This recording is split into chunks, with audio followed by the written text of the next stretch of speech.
Hi everyone. This video is a detailed DIY on how to change the oil pan gasket on a BMW XDrive, specifically a 335i XDrive with the N54 motor. This is a fairly involved procedure. It requires a lot of tools and it could potentially be dangerous. So one takes on this procedure at their own risk. This is the original oil pan gasket on this car. It's 12 and a half years old, and knowing that these cars tend to have leaky oil pan gaskets, I've kept an eye on it, and it didn't even weep until about 6 months ago. And so I decided to just bite the bullet and change it because I knew it was only going to get worse and start to leak more oil and make a mess of the under trays and everything around it.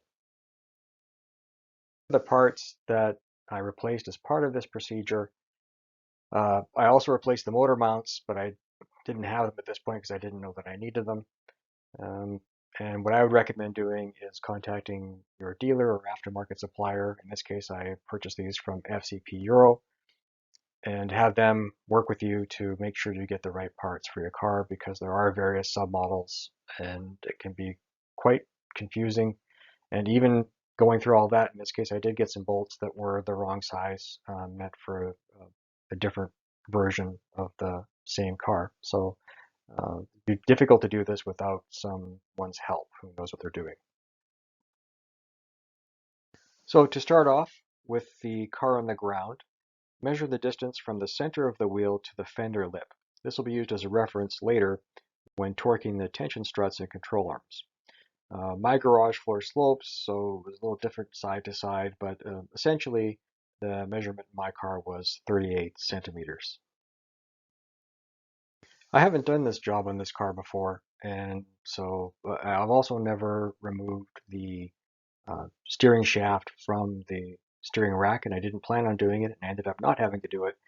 But just in case, in an abundance of caution, I decided to move the seat forward all the way and strap the steering wheel in place, just so it wouldn't move if I did have to disconnect the steering shaft from the steering rack. I'm not even sure that it's necessary to do this if you do have to do that on this car, but just did it as a just in case. Next, what you need to do is safely raise the car. I have a max jack, so that's what I use to lift the car in the air. But find a way to safely put the car on jack stands if you don't have access to some kind of lift.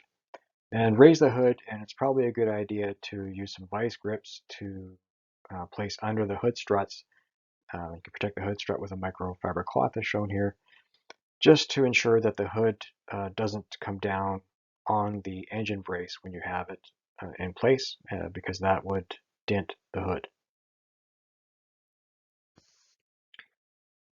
Now we need to remove the electric fuel pump fuse. On my car, the fuel pump fuse circuit is protected by fuse 70 in the junction box behind the glove compartment. That corresponds to this fuse here. After removing that fuse, start the car and let it die so that no fuel is in the system. This way it won't fire when you're priming the oil at the end of the procedure. The car only runs for a few seconds and then it quits. Then you disconnect the negative battery cable. It's a 10 millimeter headed nut. And place a cloth over the latch in the trunk so that you won't get locked out of the trunk when the battery is disconnected. Next, place service covers over the fenders if you're so inclined, and remove the cabin air filter housing and cowl covers. I didn't take detailed pictures of this. It's pretty obvious how to do that. But there are some little lines that if you haven't done this before to pay attention to, like this one on the right-hand side of the cowl. And you pull these little tabs out and then pop off the two covers on either side of the car above the cowl. Then remove the 5 8mm headed bolts and the 1 Phillips screw for the cabin air filter housing. I'm not sure if they all have 1 Phillips screw and the rest hex heads, but that's the way my car has always been. Then disconnect these electrical switches. There's one on each side of the car, and remove the electrical line from the tangs on the cowl. The previous image was the one on the left side of the car, and this is the one on the right side of the car. Then remove the 8mm headed bolts on either side of the front of the cowl. Also note that there are two of those rubber tangs, one on each end on the back side of the cowl that needs to be slid out of position. And don't forget that there's a wiring loom that's attached to plastic brackets that run along the underside of the front of the cowl that you need to open up and remove the wires from before sliding the cowl out of position. Next, remove the engine cover. It has 4 5mm Allen headed bolts, and the one on the rear left usually requires me to use a magnetic pickup tool just to make sure that I don't drop it down into the engine when we're removing it. Remove the engine air inlet tube, which requires removing 2 T20s from the front of the engine as shown here. And then you just pry off from 2 little tabs on the air filter housing. The other end pulls right out. Next, remove the air filter box. At least I needed to do that so that the tow hook could engage into the engine support bar. This requires using a 6mm socket to loosen the hose clamps on the front and back side of the air filter housing. And removing the vacuum line from the front of the air filter housing, and note that it's also clipped in here. That needs to be popped out of place. Also that there are grommets holding the wires to the air filter housing. So all you have to do is simply slide these rubber grommets off the tangs on the air filter housing. There are 3 of them, so that the wires will be disconnected from the housing. Next, remove the plastic belly pans. There are 2 large center pieces and 2 additional plastic pieces at each back side. And note that the rearmost center piece and the 2 side pieces each have 1 stud that has a 10mm headed plastic nut, and the rest are 8mm headed bolts. Also, while you're under there, remove this T25 headed screw, which holds the oil cooler to the fan housing. Now drain the engine oil, and while the oil is draining, you can remove the front end reinforcement plate, which has 16mm headed bolts. On my car, this is an aluminum plate that provides rigidity to the subframe, and note that the Bentley manual says never to drive the car without this plate installed. It's also a good idea to bag and label all of your hardware, even if you're replacing it, so that you can match the new parts to the parts that came off the car and see how they compare. Remove the front wheels from the car, and then remove the engine fan. For the fan, you start by disconnecting the electrical connector on the top of the fan. Then remove the coolant overflow line that goes across the top of the fan housing. And remove the T25 screw on the top right side of the fan. This is looking from the inside of the engine compartment toward the front of the car. Next, you have to push in this tab, which is on the left side of the car. So this is looking back at it from inside the engine compartment. Push on this tab, and then you can lift the fan out of its location and set it aside. In this car, the power steering pump is bolted to the oil pan, so that's going to need to be disconnected. And in order to do that, we need to loosen the drive belt. So first, we need to remove this recirculated air pipe from the hose on the front of the engine. So you simply turn this dial the opposite direction from the way that it is. I usually find actually I need channel locks to get it to move, and then pull it free as shown here, and then simply take 2 T30 screws that are holding this line to the front of the engine out. They don't, they sort of sit in the plastic housing. They don't completely pull out. So you just loosen them off so that they're free from the block of the car. Next, you get a tensioner holding pin or something similar. And with a T60 socket and a breaker bar, turn the tensioner in a clockwise direction and insert the pin into the tensioner to keep the tension off of the belt. With the tension off of the belt, then you can remove the belt from the power steering pulley as shown here. Now you can install the towing eye into the block. And from stock, only about 2 threads of the towing eye engage into the block because this neck of the towing eye actually interferes with the block above where it screws in. So it'll only go up to here and then it won't go further. So I'd read about people being uncomfortable with this, and I also wasn't very comfortable with only 2 of these threads holding up the entire engine over your head. So what I did was I used an angle die grinder with a 1/32 cutoff wheel to remove this material. And in the end, I actually ended up shaving even a little bit more off, but I wouldn't do that because for my particular situation, I had to back the towing eye off, as you're going to see, to get the engine bar to engage with it. So this would have been enough for my purposes. But doing this allowed all of these threads to engage and then backing it off about half a turn or a quarter of a turn. So I felt a lot more comfortable having that many threads holding up the engine instead of just the first 2. So here you can see the towing eye installed, and this is the spot on the block where the towing eye catches. So this is fully installed. You can see all the threads are actually engaged. And then I had to turn it back a quarter of a turn to get the engine bar to engage the tow hook. That's because the engine bar that I purchased, I'm in Canada, and so I purchased this engine bar at Princess Auto. It was too short, really, for the job.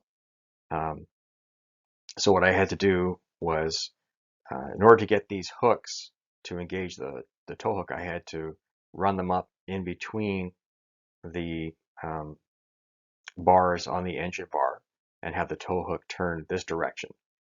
Doing this actually did support the engine. I lifted it maybe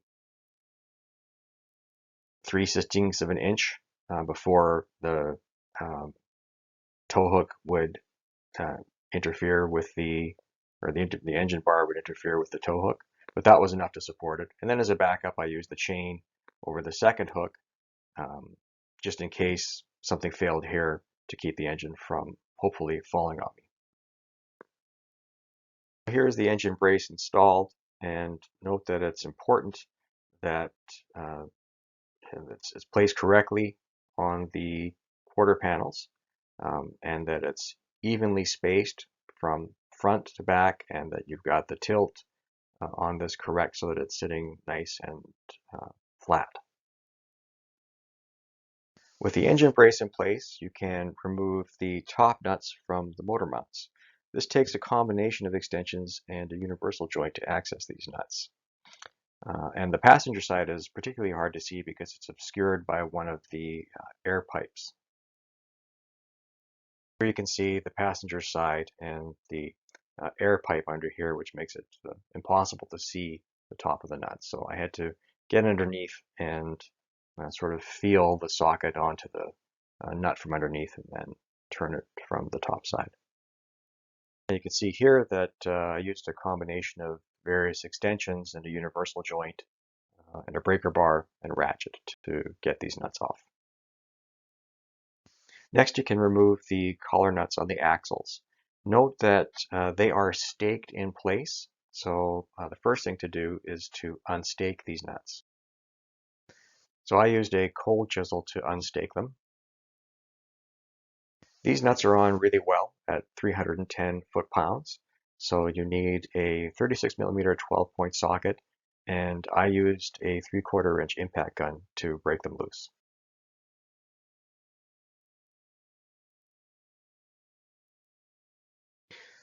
Next, remove the coolant line on the front of the subframe. This requires removing 3 10mm headed bolts. This bolt on the top of the subframe is a bit difficult to get to, especially when the sway bar is in place, and it's a bit out of order in this picture, but there's not much room here. As shown here, a micro ratchet worked fairly well when the sway bar wasn't in place, but actually what I found that worked the best was a ratcheting flex head long wrench. So here we can see the coolant line with the bolts removed. Next we have to remove the transmission lines. They are held onto the subframe by these brackets, so the bolts for them are on top of the subframe going in through those brackets. So remove the two 10mm headed bolts holding those brackets to the subframe. You can see here that then will allow pulling the bracket out of the way so that you can remove the sway bar. So next you unbolt the sway bar end links from the sway bar using a 16mm wrench and a wrench to counter hold in the middle. Slide the end links out from the sway bar. Remove the four 13mm bolts from the sway bar on the front of the subframe. And fish the sway bar out and set it aside. Next, on the left side of the car on the control arm, there is a ride height sensor, and it is held on by a clip with a 10mm nut, and you can see there's a very specific spot where this clip sits on the control arm. So you remove the 10mm nut and release the ride height sensor from the control arm.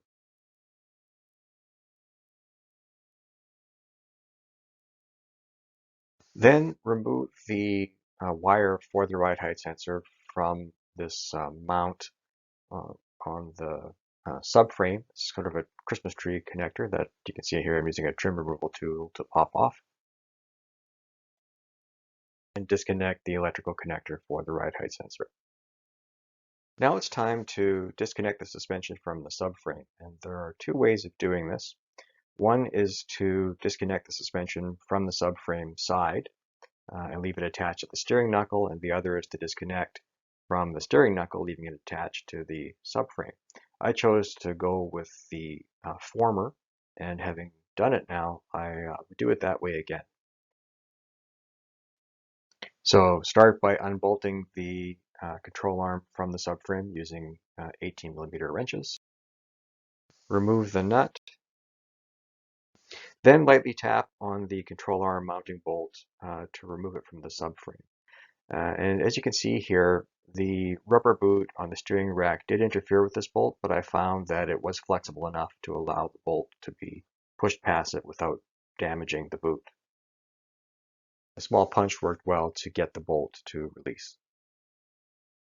Then unbolt the tension struts from the subframe using 18mm wrenches. And lightly tap the tension strut mounting bolts out of the subframe. So at this point, you'll have the control arm and the tension strut on both sides of the car. This is showing the right side, unbolted from the subframe. Next, you drain the differential, and you do this before removing the axles so oil doesn't run out the openings where the axles go. The first thing you do is crack open the fill plug to ensure that it can be refilled, as shown here. Then drain the differential fluid, and when the differential fluid has been completely drained, install a new drain plug and torque it to 44 foot-pounds using a 14mm Allen. Next it's time to remove the front axles. I used an air hammer with a pointy bit to press the drive axle shaft inward to disengage the axle from the steering knuckle. Do not hammer on the axle or it's very likely to mushroom and it'll be difficult to remove and reinstall. Next, you have to unseat the axle from the engine side. One has to be very careful when doing this so that they don't break anything. I ordered the CTA Tools Axle Popper Fork kit from SEP Euro. Unfortunately, as shown here, it didn't fit. It should go right around this plastic flange so that you don't touch the plastic flange and allow you to pop the axle off, but this wasn't wide enough. So instead I used a dull cold chisel. Make sure that you do not hit on that plastic area or on the case because that could also crack. So one has to be careful when doing this. This worked on one side, but on the other side, I actually needed to use a different approach. After attempting the cold chisel on the right side, I ended up using the axle popper forks with a small sledgehammer, and that was the force needed and the sort of even pressure on both sides to be able to get the axle to release. I tried a few hammers smaller than this, but this was the size of sledgehammer needed to actually provide enough force to get it to pop off. Just gently fish the axle out and take a look at your seals. And take note of how deeply inset the seals are. Here you can see that the seal sits perfectly flush. So if you're going to be replacing the seal, make sure that you get it seated the same way. Next, disconnect the transmission cooler lines from the oil pan. There are two places where the transmission cooler lines are connected to the oil pan. One is on the front, as shown here. The other is on the left side towards the back. Here you can see the wrench is on the nut. Simply loosen the nut, and then this bracket holding these lines actually slide the head of the bolt that the nut is on, then will slide out down from a boss that's built into the oil pan so that you can remove the lines from the oil pan. Before removing the connections for the steering rack, what you can do is take a paint pen and trace around the bolt on the subframe so that you can be sure that it's installed in the same position. As you can see here, there was quite a bit of surface rust on the subframe, which I ended up cleaning up and repainting. So I painted over these marks. And having done the job, I don't really see much room at all for variation in the location of the subframe. Now these holes are fairly tight, but I would do this again just to be sure next time. Now you can disconnect the steering rack from the subframe, which involves removing two E12 bolts from under the subframe. And this also involves counter-holding two 16mm headed nuts on the top side of those bolts.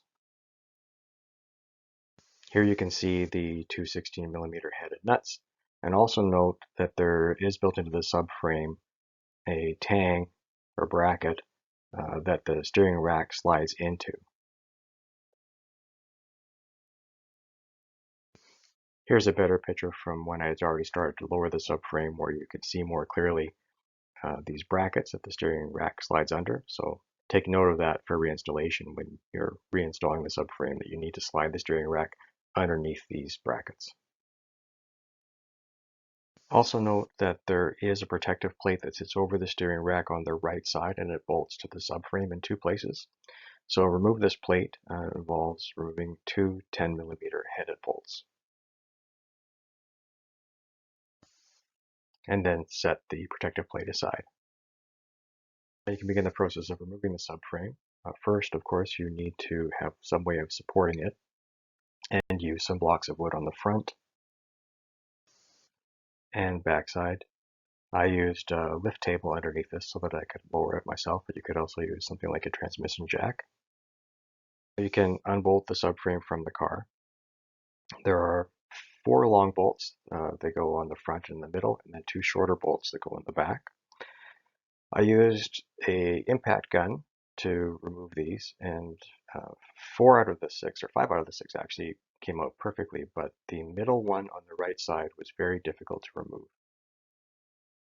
And this is what the bolt looked like once I was finally able to get it removed. Not many threads left, but fortunately it did manage to thread out. I tried all kinds of penetrating fluid and different sized impact guns. And what I eventually had to do was use my acetylene torch to heat the bolt cherry red, and then use a 3/4 inch impact, and it finally started to thread out. The replacement bolts that came with my package for this weren't hex heads. In fact, they were e-Torx heads, and I really wondered if I should put one of the good original ones back in that spot, because I feared that if it was an e-Torx head, that it would just strip off next time. But then I realized later that if that did happen in the future, I could just use a die grinder and cut off the head and remove the subframe with the head cut off, and then use channel locks or some other method to get the bolt out. So I ended up using the new replacement hardware. But this is something that you need to be aware of if you're going to do this, that you may need to have an acetylene torch or some other method to heat the bolt up to actually get that one to release if it has never been out or not out recently. So with the subframe supported and the bolts out, then you can gently lower it, working it around all of the different things, ensuring to, for example, get the steering rack pulled out from under those tangs off the subframe, etc., and just make sure it's not hanging up on anything and lower it out of the way.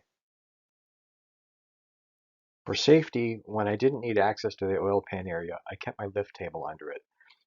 This is a max jacks, as I said earlier, and I didn't have a screw type jack that would be low enough to get under the maximum height of the max jacks. But before I do this next time, I think I'm going to get one and modify it so that it will fit underneath the max jacks. This worked fine for this job though. With the subframe out, the first thing I did, so that I wouldn't forget to do it once I got involved in other things, I used a thread chaser to chase the threads in the subframe. And the bolts are M12 with a 1.5 thread pitch, so it's a good idea to just chase those threads so they're ready for the new bolts. With the subframe out, you have a good opportunity to inspect the motor mounts. From what I understand, they tend to leak fluid and or separate into two when they've failed. So you twist them with your hand to ensure that they're still solid. Mine failed good, but the right side motor mount had a crack in the bushing on the top. So I wasn't expecting to change the motor mounts, but I ended up ordering a new set of length motor mounts from FCP Euro. If you are going to be changing your motor mounts, or if you want to just remove them to get a better look at them, you can do that now, and they are held on by two E12 headed bolts. While I was waiting for my new motor mounts to arrive, I decided to clean up the surface rust on the subframe.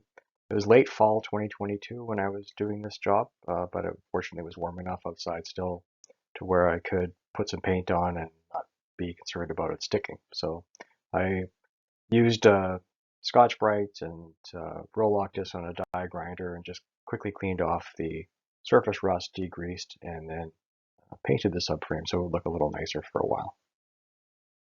If I'd had more time and better weather, I would have been tempted to media blast the subframe, hit it with some epoxy primer, and then paint it so it would look nicer and longer, but it came out pretty good for a quickie job. Next, mark the drive shaft section where it meets the mounting flange with a paint pen for correct orientation and installation. Note that you should only disconnect drive shafts with the wheels off the ground, and also these drive shafts are balanced and must be installed in exactly the original orientation. Now you can proceed to remove the four E12 headed bolts that hold the drive shaft to the differential. To do this, I used a small 3/8 of an inch impact gun. Next, you can remove the differential. Do so by removing the four bolts that hold the differential on. They're 16mm headed bolts. And lower the differential carefully, ensuring that no lines, hoses, or harnesses become snagged in it. This thing is heavy, so you need to have one hand under it supporting it comfortably when you take that last bolt out. The differential removed, check it for leaks, including the differential input flange seal, which is on this end. Mine wasn't leaking, so fortunately I didn't have to replace that one, but as you're going to see, I did replace the O-ring and seal on the differential. Next, remove the bearing pedestal mount from the right side of the oil pan. This makes it easier to finagle the oil pan out, and there's an O-ring on the bearing pedestal mount that should be replaced while you're in there anyway, so now's a good time to remove it from the oil pan. You have to remove the four bearing pedestal mounting bolts at the side of the oil pan. These are 14mm headed bolts. And the one in the upper left requires ratcheting a wrench rather than a socket due to space restrictions. The other three you can just use a socket, and then lift off the bearing pedestal mount. Here. Next, disconnect the electrical connector to the oil level sensor. Do this by squeezing the tabs on each side of the connector together and pulling the connector off of the oil level sensor. Then remove the oil level sensor. It's held on by three 10mm headed nuts. If you're going to change the oil level sensor seal, which is a good idea, then you'll be removing this anyway, so now's a good time to remove it to prevent any damage to it when you're removing the oil pan. So it could hit the oil pickup tube inside when you're trying to finagle the oil pan out, so it's better to remove it now, in my opinion. What the oil level sensor looks like when you pull it out. Because the power steering pump bolts to the oil pan in this car, you need to now disconnect the power steering pump from the oil pan. It's held on with E12 headed bolts. So remove the two fasteners from the front of the oil pan as shown here. Remove the fastener holding the power steering pump to the side of the oil pan. The fastener is removed. I just tried to guide the power steering pump down and toward the front of the car as much as possible so that it would be out of the way of the oil pan. Now remove the oxygen sensor lines from the bracket that holds them in place on the back of the bell housing. The bracket itself will come off when the oil pan bolts are removed.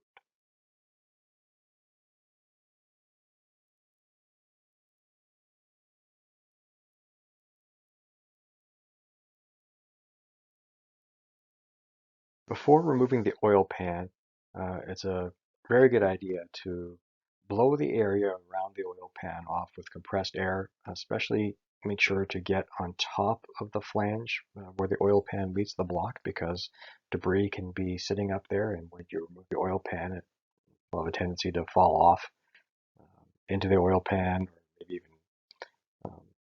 even contaminate the windage tray, etc. So blow that area off really well, then take some degreaser that's safe for aluminum, spray it on there, try to gently scrub and get as much of the dirt away before you separate the oil pan from the block. And while you're in there, it's also a good idea to check the condition of the ground strap. I gave mine a wiggle because it's right there, and it didn't break, didn't fray, so I decided not to replace it, but it would be really easy to do it while you're in there. So now comes the time to finally get around to removing the oil pan. All the oil pan bolts are E12 headed bolts except for the three steel bolts on the bell housing. The first thing to do is to use a piece of cardboard to place the oil pan bolts in as a guide for their location when you're replacing with the new ones upon reinstallation of the pan. So what you can do is trace the new gasket onto the cardboard that it came on, and then punch holes where the bolts go, and use that as a template for where to install the bolts. Removing the pan, be very careful with how the pan is moved around so as not to break anything inside, such as the oil pickup tube or the oil level sensor if you haven't removed it. And don't forget the three bolts, which are E10 headed bolts on the bell housing. These bolts are steel and they will be reused, unlike the aluminum ones in the rest of the pan. There's one on each side toward the top and one in the middle on the bottom. This picture is showing the one on the left side up at the top. That bolt is difficult to get to. Here you can see the long extension I'm using to get a socket on it. And then connected to that extension is a universal joint with another extension and a ratchet. Bolts in the bell housing are comparatively easy to get to. All three of these steel bolts that go into the pan through the bell housing are the same. After removing the three steel bolts that go through the backside in the bell housing, I then started on the back of the oil pan, removing the bolts and placing them in the cardboard so I would know where they went.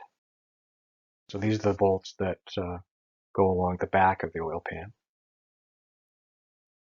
And I moved to the front of the oil pan and removed those bolts as shown here.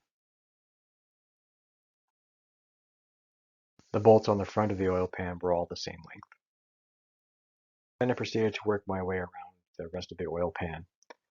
And don't forget that there are 3 very long bolts in this area of the oil pan. Upon removal, these are the 3 bolts that we just saw in the previous picture when they were installed.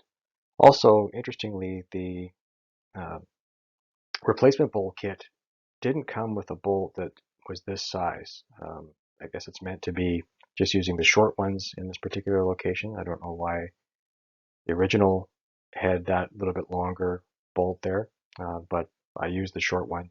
So far, so good. I did get a shot of this with the bolts removed. I took it later with new bolts installed. But once you have the bolts removed, to get the oil pan to come away from the block, there are these reliefs in a few spots on the oil pan where you can put a pry bar and gently pry to get it to unseat. This is the one at the front right. I actually didn't use it. I used the one at the rear right of the engine. So here we have all of the original bolts removed and placed in their location.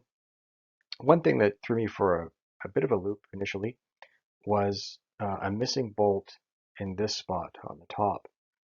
Uh, I wondered if somehow I'd been given the wrong gasket because there was, when I looked at the new one, there was no bolt for this location.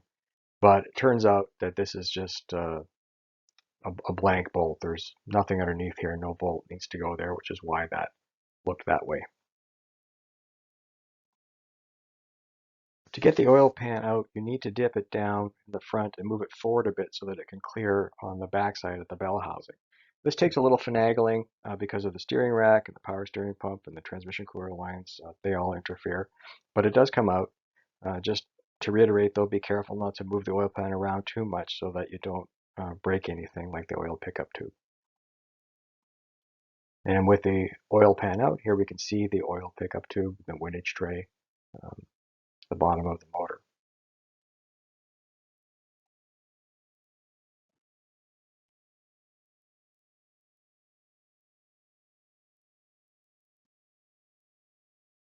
With the oil pan out, you can clean all the remaining oil in the nooks and crannies out and any impurities that may have fallen in while you were removing it. So blow it out with compressed air intermittently to dislodge any dirt, and use microfiber cloths, and I used a brake cleaner to clean it very well. And after it's been thoroughly cleaned, I used a microfiber cloth to go over it again to ensure that any remaining residue was removed. The dark spots of oil are varnish. Do not use a brush to remove them. If a piece of the brush was to manage to stay in the oil pan, it would get picked up by the oil pickup and potentially cause more harm than the small amount of varnish in the oil pan. As also shown here, I used a fresh razor blade to gently clean residue off from the mating surfaces. Using a thread chaser, and note this is a thread chaser, not a tap, so there's no risk of ruining the threads or accidentally rethreading them in an incorrect way. And in this particular case, this was a M8 by 1.25 thread pitch tap. Carefully, using only your fingers, chase the threads in the block for the oil pan. There's usually thread sealant from the bolts and the threads, and they should be chased to remove the sealant. After I'd cleaned off the mating surfaces of both the oil pan and the block with brake clean and a microfiber towel, ensuring that any residue is removed, I also used acetone on a microfiber cloth to do a final clean on the mating surface of the block and the oil pan. Then I placed the new oil pan gasket on the oil pan, holding it in place using a few zip ties. I think there were, let's see, 4 here, here, here, and here. Using the old short bolts so that you don't ruin the sealant that comes pre-installed on the new bolts, once you have the pan in place, install and finger tighten enough bolts to hold the pan in place. I used about 4 of the short bolts And I also installed most of the original old long bolts by the bell housing to ensure that the gasket was correctly placed back in that area, because it's really not possible to see how well the gasket is aligned in that location. Once you're satisfied that the gasket is placed and aligned correctly, then you can cut and remove the zip ties. Next, you can install and finger tighten the new oil pan bolts. And once they're finger tight, then you can start to torque them down as follows.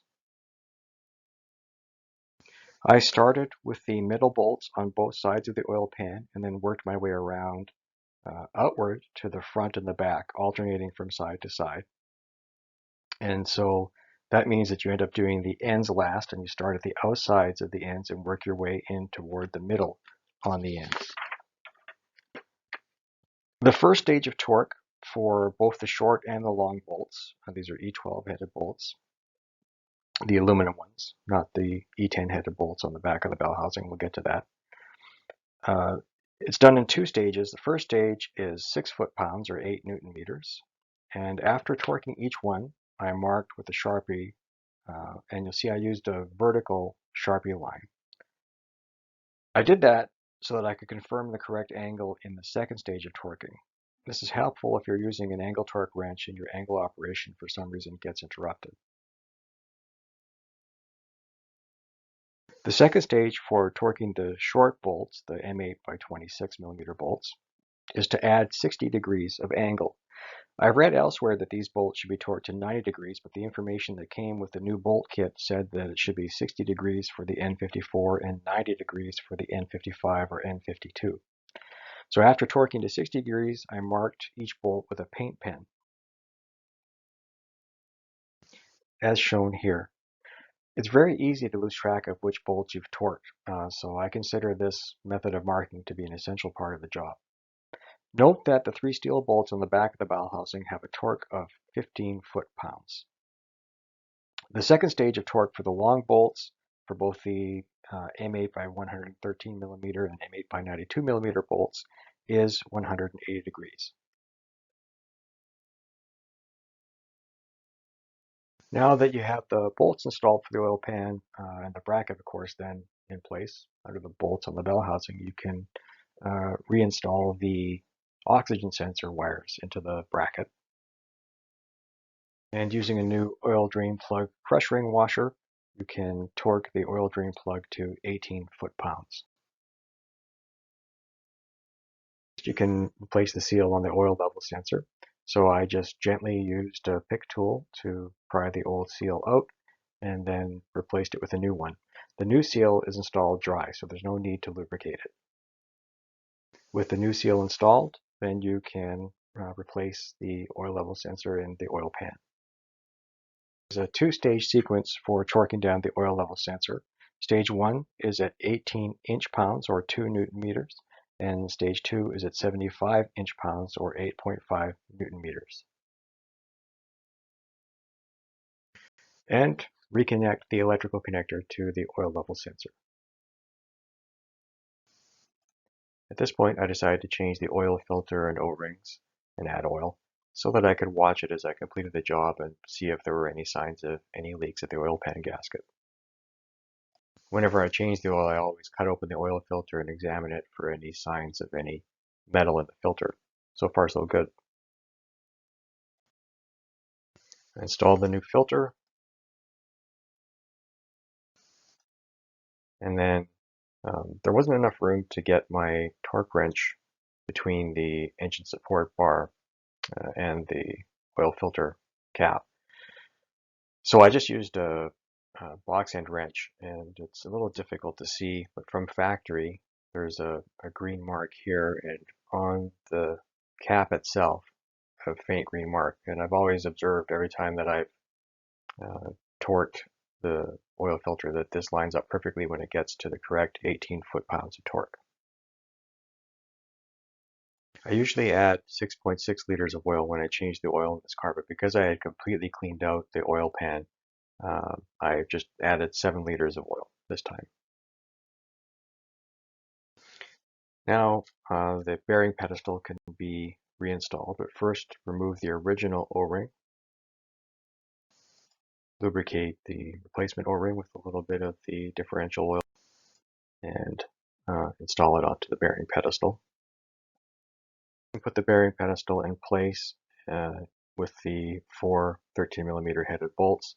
Those bolts get a torque of 20 foot-pounds, but the downpipes, one of the downpipes is in the way of the upper left bolt, so I had to use a crow's foot wrench with an extension and adjust my torque wrench for the extra inch forward that the crow's foot sat.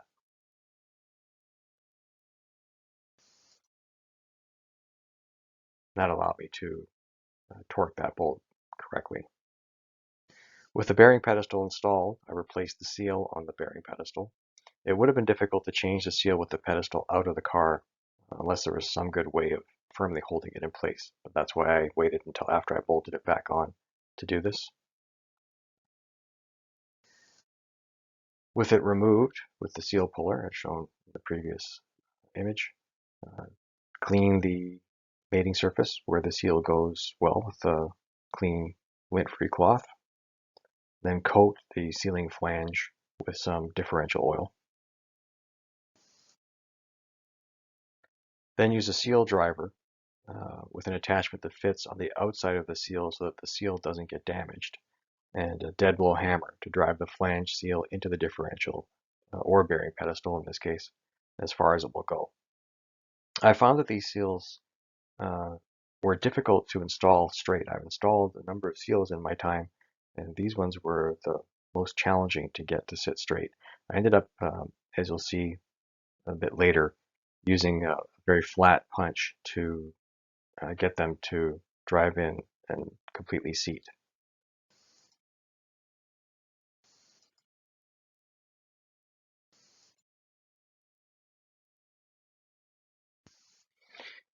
Now it's time to install the power steering pump to the oil pan.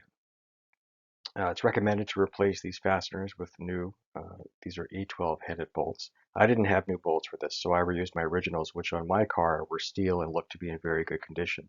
If your car has aluminum stretch bolts in this location, then they should be replaced. Tighten the pump fasteners finger tight, then tighten the side bracket fastener to 18 inch-pounds, and then the front bracket fasteners, there are 2 of them, to 18 inch-pounds. Then, according to the Bentley manual instructions, you're to release the side bracket fastener and ensure that the bracket is flush with the engine block. And the Bentley manual also says to tighten only the side bracket fasteners for the N54 engine to 28 foot-pounds. I'm not sure if I was reading this wrong, but it doesn't make sense to me. So I torqued all 3 bolts to 28 foot-pounds, and it felt correct, especially given all the tension that's on that bracket via the serpentine belt.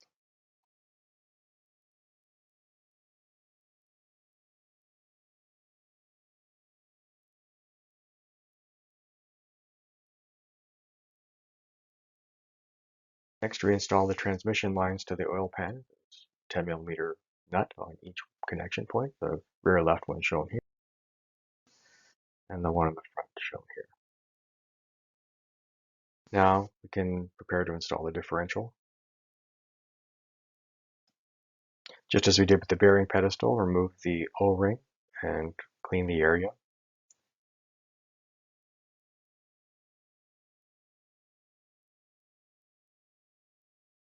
Lubricate the new O-ring with some differential oil and place it onto the differential. Put the differential in place and tighten the 4 17mm headed bolts to 48 foot-pounds. I also replaced the output shaft seal on the differential side. They didn't appear to be leaking, but I just thought the car is 12.5 years old, so while I'm in here, I'll just replace these seals and know that they're good for hopefully another 12.5 plus years. So I removed the seal with the seal removal tool as I did on the other side. Coated the seal with new differential oil and installed it with the seal driver and dead blow hammer. I had an even harder time getting this side to seat straight, so I used this very flat punch to get it to seat straight and to finish driving it in. Now it's time to install the drive shaft. Ensure to match the paint marks so that the drive shaft is oriented as it was before removal, and use new zinc-coated bolts. The torque for the front drive shaft to transfer case is 15 foot-pounds plus an additional 45 degrees.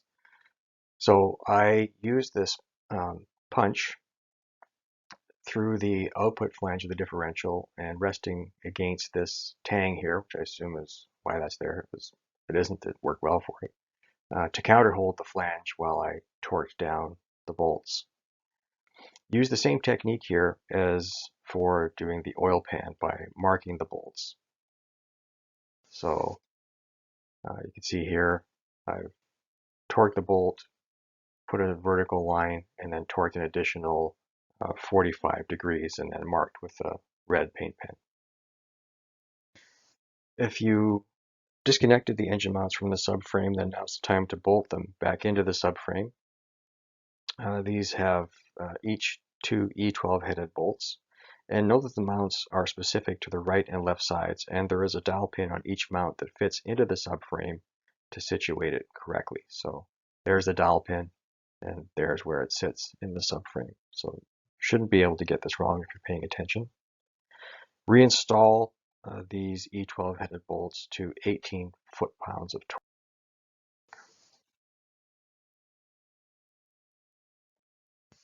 Now your subframe is ready for reinstallation.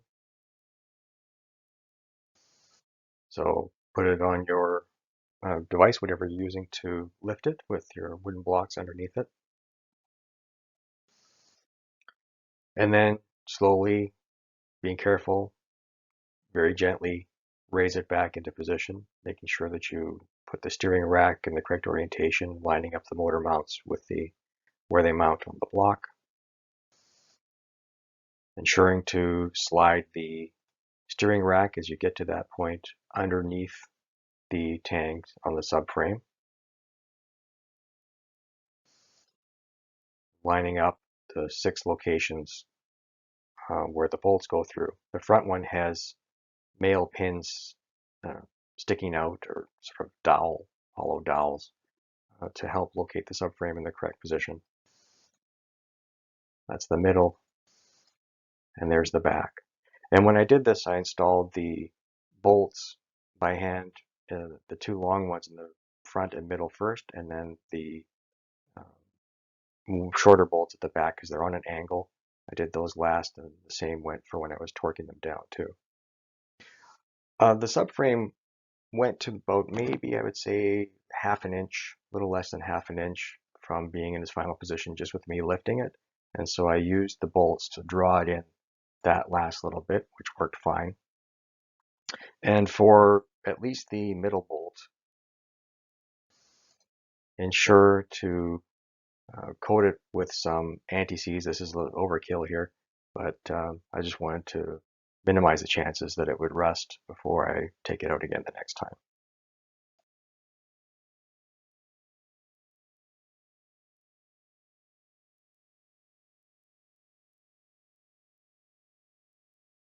With all of the bolts in and tight, just with a ratchet, then you can torque them down. The front axle subframe bolts, they're M12 bolts.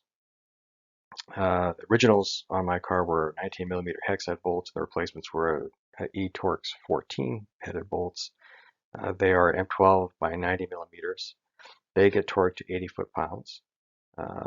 Same as the middle bolts, which on my car were also M12 by 90mm. And the rear bolts for the subframe, these are also torqued at 80 foot-pounds. They're M12 by 53mm bolts.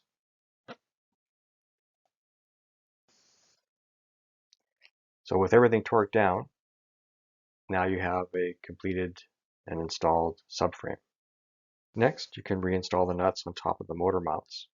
I started the nuts from underneath the car, as shown here and here. Then torque these nuts from the top side to 41 foot-pounds. It's time to reinstall the steering rack to the subframe. So align the holes in the steering rack with the holes in the subframe.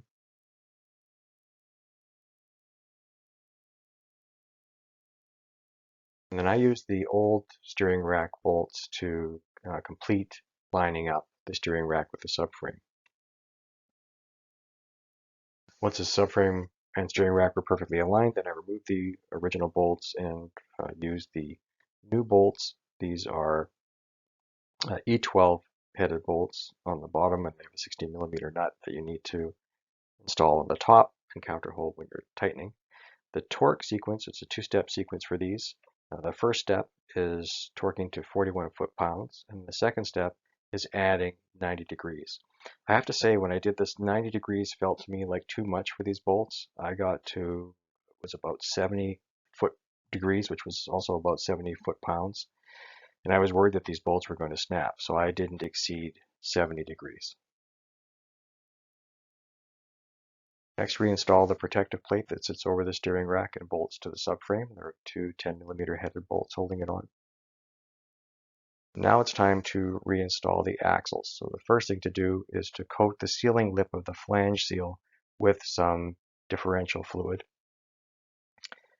Check the inner side to ensure that the circlip of the axle is in place. It's a little difficult to see here, but if you look carefully, you can see that there is a circlip in this groove in the spline of the axle. Then what you do is insert the inner CV joint shaft into the differential or bearing pedestal flange and push it in until the locking circlip snaps in place. What I did is I moved the steering knuckle out of the way. Here on this image, I'm holding the tension strut to hold the steering knuckle as far as I can, and then what I did is use my shoulder to keep it in that position and then grab the axle.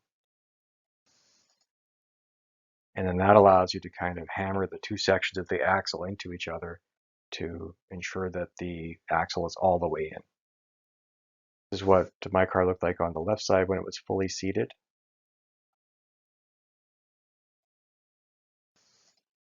And this is the right side fully seated.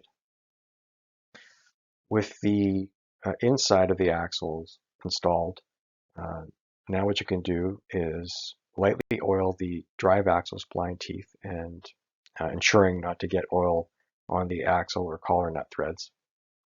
And then insert the drive axle into the wheel as shown here. Ensure when doing this, first, that the sway bar end link is in front of the axle. So this is the front side of the car. Ensure that you get the sway bar end link in front of the axle instead of behind it on this car. Next, you need to push the axle into the hub, and in my case, there weren't enough threads to be able to get the nut on to draw the hub into the axle further. So what I did is put both hands on the rotor like this and make sort of a hammering motion with the rotor to push the axle through the hub further. And then I was able to use the old nut to draw the axle completely into the hub. For now, leave the old wheel nuts on the axles. You'll replace with new wheel nuts and torque later.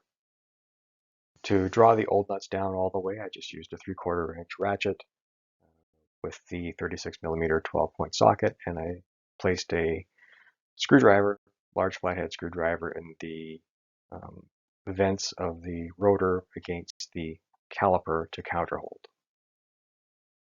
Now you can refill the differential with the correct synthetic gear oil. It holds 600 milliliters, and the oil is at the correct level when it reaches the filler hole. So I used an inexpensive small hand pump. It's a little tricky to hold the tube going into the differential with one hand. And then I held the pump between my knees and pumped with my right hand, and then held the bottle between my feet with the tube in it.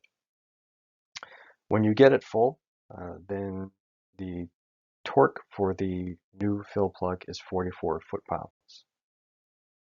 Next, you can reconnect the tension struts and the control arms to the front of the subframe. Begin by installing the bushing end of the control arm to the subframe using new fasteners, but do not tighten the nut at this time. As shown here, I simply used a punch to help move the rubber boot from the steering rack out of the way while I lightly hammered in this bolt.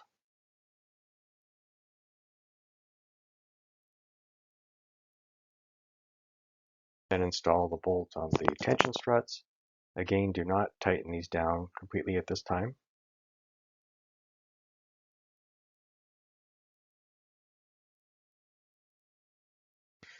Next, reconnect the ride height sensor to the control arm. This involves placing the bracket from the ride height sensor over the control arm in a very specific place that you really can't miss when looking at it, and tightening the 10mm nut. You need to, and I found this out the hard way, ensure that it is in the correct orientation, or else the ride height will be off and your headlights will be aiming really low, which is what happened to me. So you can see here I've got it connected, the ride height sensor connected to the control arm in the correct spot. But note that the arm here, this is on the left side of the car, is going around to the right side of the sensor. And that was backwards. I didn't notice when I initially did it. This is the level sensor in the correct orientation. You can see that the arm is coming off the sensor to the left. So it's possible to install it both ways, but this is the correct orientation. So ensure it's in the correct orientation, and then reconnect the electrical connector, and I can see if it will still connect into where this Christmas tree connector pushes into the subframe to hold the wire up. The bushing ends of the control arms and tension struts must be tightened with the car with the suspension loaded. I've seen this done on a YouTube video, somebody using a jack to jack it up, and I tried that, but it didn't work well for me. In fact, the jack, because of the height that I had the car on the locks, on the max jacks, the jack would get to a certain height and then it would slip out, which was dangerous. So you need to get the suspension up to normal ride height and check with your measurement that you made at the beginning of the procedure to see if you have it at the right ride height. Then you can torque down the control arm and tension strut. So I ended up using a 6-ton jack stand with a piece of 2x4, and in my case I lowered the car onto it so I could have a bit more control, because the jack just wasn't working for me. If the car was down lower, I think the jack would have worked fine. But I wanted to keep the car on the max jacks locks, which kept it higher in the air. Initially, I was a bit concerned that the dust shield would get bent by this 2x4 because it does come down a little bit further than the rotor. But I just guided it away from the rotor before putting pressure on it. And after doing this, it went right back to its original position, so that wasn't an issue. I should also mention that in addition to measuring the ride height when doing this, when you put pressure on the suspension and it's sufficiently loaded, it also lifts off the support, whatever you're using to hold it up with, on the jacking point in that corner. So that's another indication of when you have the suspension fully loaded. With the suspension loaded, now you can torque the control arm and tension strut to the subframe. The control arm to subframe torque depends on which grade of M12 bolt you have. If you have an 8.8 bolt, it's 50 foot-pounds. If you have a 10.9 bolt, both of these bolts, by the way, are supposed to be replaced with new ones, which I did. If you have a 10.9 bolt, then it should be 74 foot-pounds.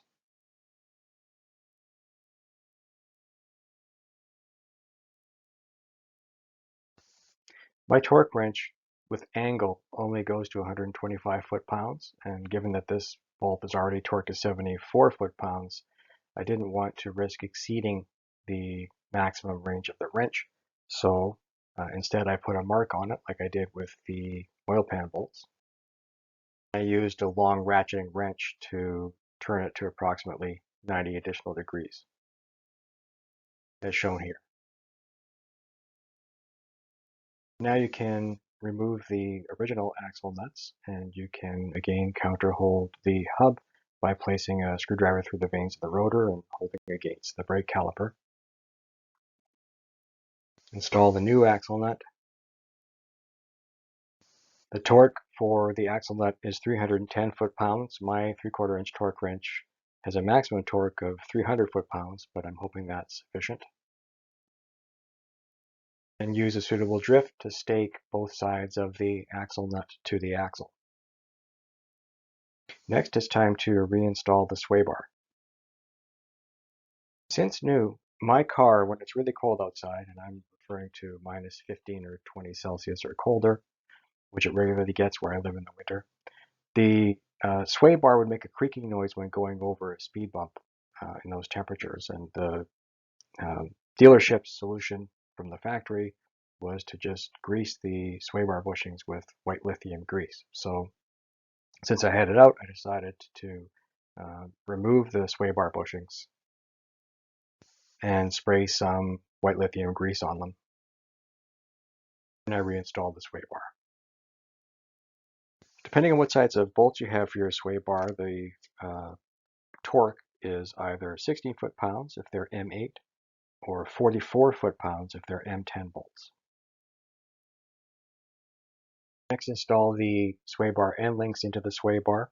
I couldn't find the exact torque. It was a bit confusing in the Bentley manual on this. It looked to me like it was saying that this should be 43 foot-pounds. This is a 16 millimeter nut and counterheld with a 17 millimeter wrench. So I don't remember what I decided to do actually in that case. If anybody knows the exact torque, if that's correct, or if it's something less than that, feel free to post in the comments below. The stabilizer bar in place, you can now reconnect the power steering lines to the subframe, which involves two 10 millimeter bolts going through the brackets that sit on top of the front of the subframe and under the sway bar, which is why this has to be done after the sway bar is already on. Next, reconnect the coolant line to the subframe. This involves three 10 millimeter headed bolts, one on the top front left and two on the front. The top front left is difficult to get started with the sway bar in place, so what I did was have my left hand wrapping around the front side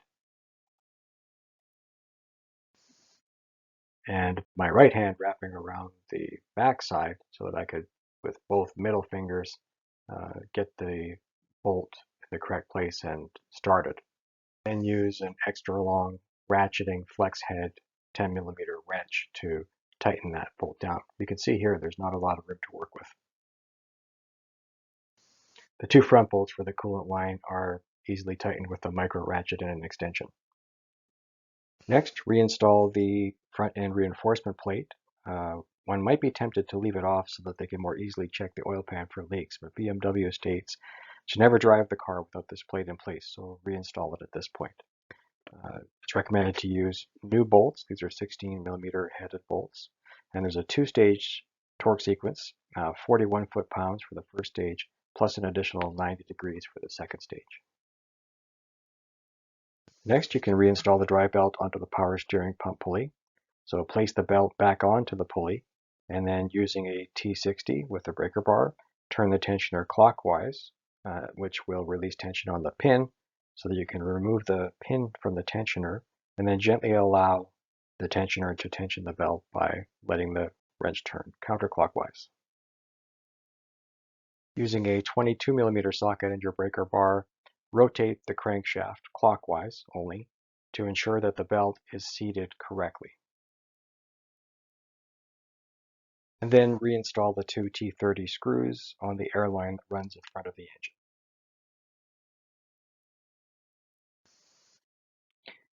Now the front wheels can be reinstalled, the car can be lowered to the ground, and the wheels torqued to 90 foot-pounds. The engine brace can be removed, and the toe plug can be removed from the engine block. And if you didn't refill the engine oil earlier, then now would be a good time to refill the engine oil. Next, reinstall the engine fan. It can be a little bit fiddly to get it in exactly the right position, but it goes reasonably easily once you've done it once.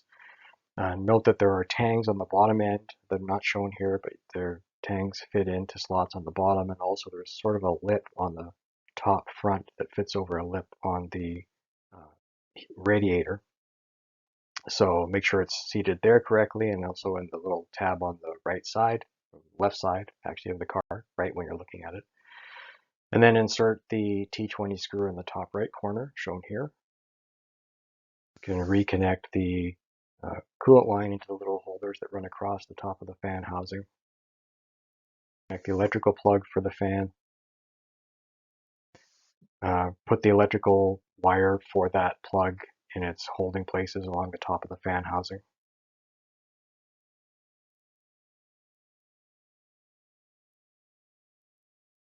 And finally, go under the car and replace the T25 screw that goes through the oil cooler into the fan housing.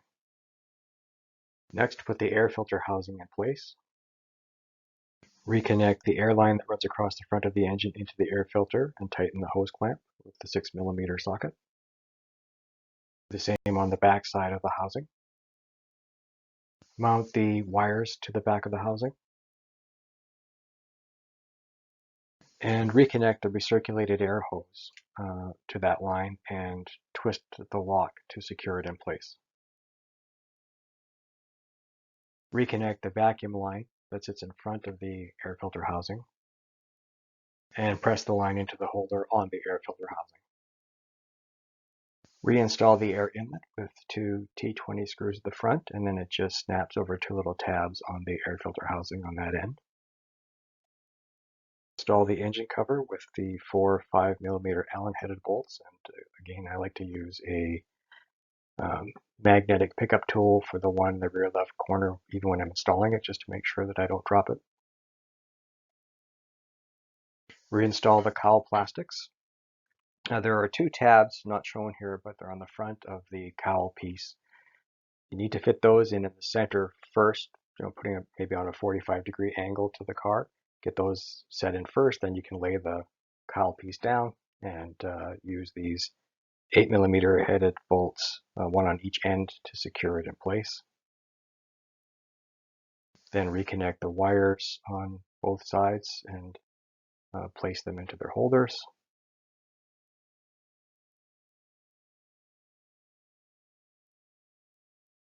Reinstall the cabin air filter housing with air filter in it. This involves 5 8mm headed bolts, and on my car at least 1 Phillips headed screw. Place each cover, the small one that goes on each side, in place, and ensure that the little tab shown here is seated correctly. Also, reinstall this line on its little tang, and note that on the main cowl piece there are also one of these tabs on each side that needs to be have the cowl slid under this tab, or this tab pulled over it and seated like that. Next, reconnect the negative battery terminal. It's a 10mm headed nut. I don't have a picture of that, but it's obvious. According to the Bentley manual, one may need to use a scan tool to do a steering sensor alignment. I didn't need to, and if you haven't removed the tie rod ends from the knuckle, I'm not sure why one would have to, but just so you're aware, there may be a possibility of that. And then it's time to prime the oil system. So when the oil filter housing or the oil pan have been removed, air may have been introduced into the system, which could prevent adequate oiling on startup and horrifically seize the engine. So the engine needs to be primed. First, you connect the battery charger. On my car, it came with a built-in battery charger, so just connect it to power. If you don't have that on your car, then put a charger on the battery.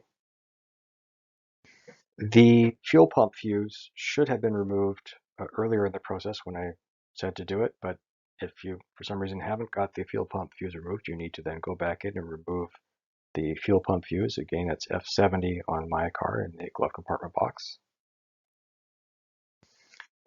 So with fuse 70, at least on my car, removed, then what you do is crank the engine for 10 seconds. And if you press the start button with your foot on the brake, you can let go of the button and it will run the starter until you take your foot off the brake, which is really handy for doing this. So after doing this once, let the starter cool for 20 seconds. Then I repeated this step 4 more times. The technical service bulletin that's out about this says to do it 2 more times, and other people have said it's supposed to be done 10 more times, and they do it 5 times, so I went with the 5 times method as well. After that, check for leaks, and then seeing that there are no leaks, hopefully, then reinstall the electric fuel pump fuse. Then cross your fingers and start the engine and let it run for 30 seconds or so. Turn it off, get underneath, check for leaks. If there aren't any leaks, take the car for a test drive and then check for leaks afterward.